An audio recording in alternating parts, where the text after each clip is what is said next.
Hey everyone, welcome back to the channel. CDN is an abbreviation for Content Delivery Network. C for content, D for delivery, N for network. It refers to a global distribution of servers around the world to deliver static content to users. Static content means things like images, HTML files, JavaScript files, CSS files, and videos.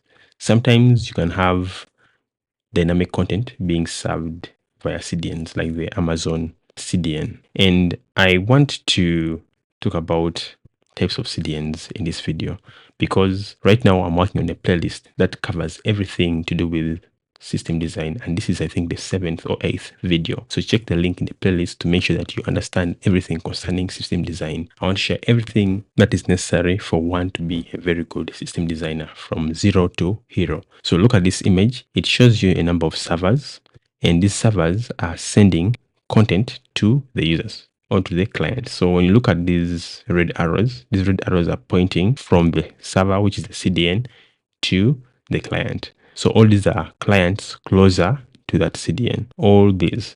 And the guy in the middle here in a red circle is the origin server. So you have, for example, an image. An image is first stored in this origin red server. After that, it is then cached in a CDN, which is close to the user, so that the user doesn't have to fetch data from a far distant server, because distances actually matter even in network, and you can have latency. So now let's talk about types of CDNs. One type is called the push CDN. So write it, called push. Okay. So the push CDN, you, the engineer or the technical person, you are responsible for providing the content of the CDN. So you prepare your image or images, videos, any kind of static file, and then you upload it directly to the CDN.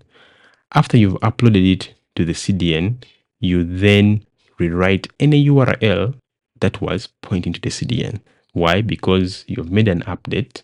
So the URLs that are pointing to the CDN must also change, reflect, and serve this new content. So when you've done this, then the clients can be able to fetch this static content from the CDN. And this is actually very good because it helps you to maximize storage. Okay. On your end, you don't have to store a lot, and you give the CDN everything. So the CDN takes care of storing the static content for you. And also, it can help you to minimize traffic, because sometimes you need content to be picked from the origin server first, then to the CDN. But this time, you're cutting off one chain. You're just giving the CDN directly the stuff. And this push CDN is only good when you're having like minimal traffic, okay? And you don't have a lot of maybe stuff and content which is being served to thousands or millions of people around the world.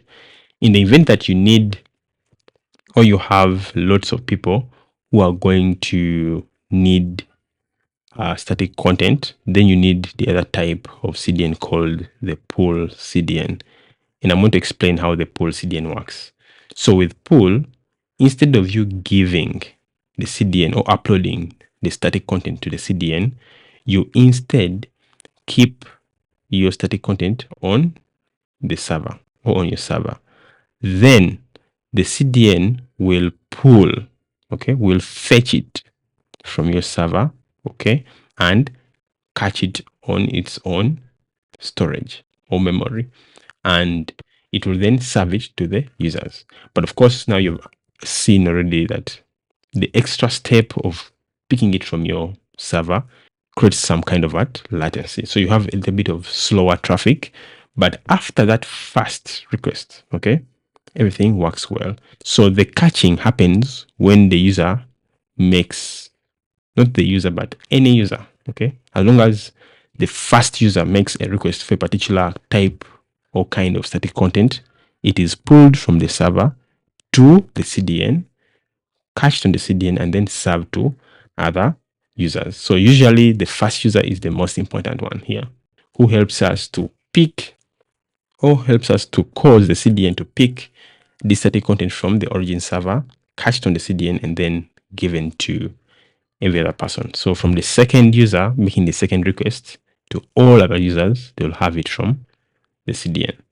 But of course, CDNs are not clean or all good. They still come with a few challenges. Like I've mentioned, you have to rewrite your URLs. The same thing applies to a pull CDN. I talked about rewriting URLs when discussing the push CDN. For the pull CDN, you also have to rewrite the URLs, okay, for this new stuff that you've added to your server. So just to go over it again, for the pull CDN, simply put the content on your server and the CDN will be responsible for pulling it from your server and catching it according to the requests that are coming from your clients. For the push CDN, you must upload to the CDN. But either way, they serve something very important, that is catching and serving data to our clients in a location which is nearest to them. And this helps us avoid having to make queries directly. Not queries, but probably it could be even a query. But the best word would have been a request. It helps us to avoid making requests to our servers.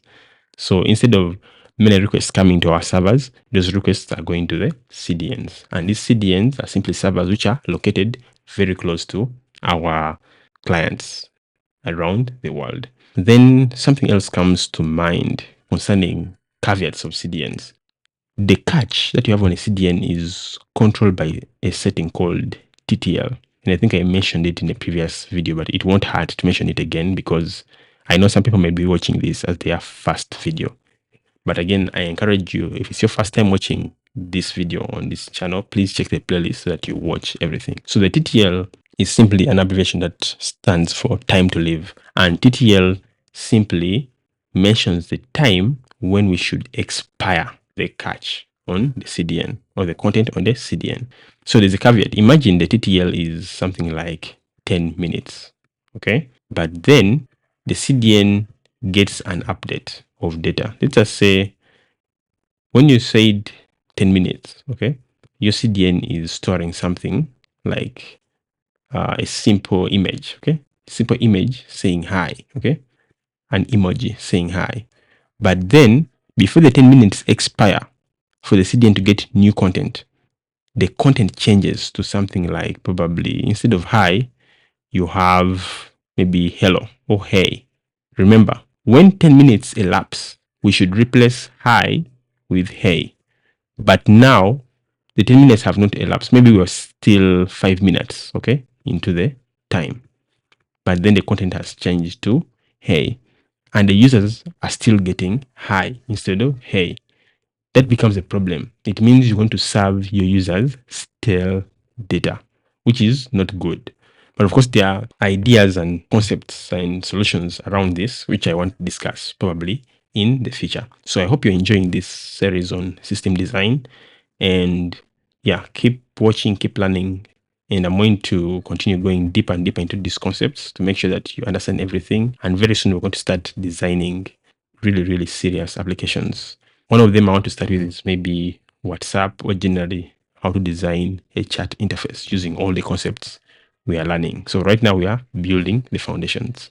So I encourage you to subscribe, like, and share this video. See you soon.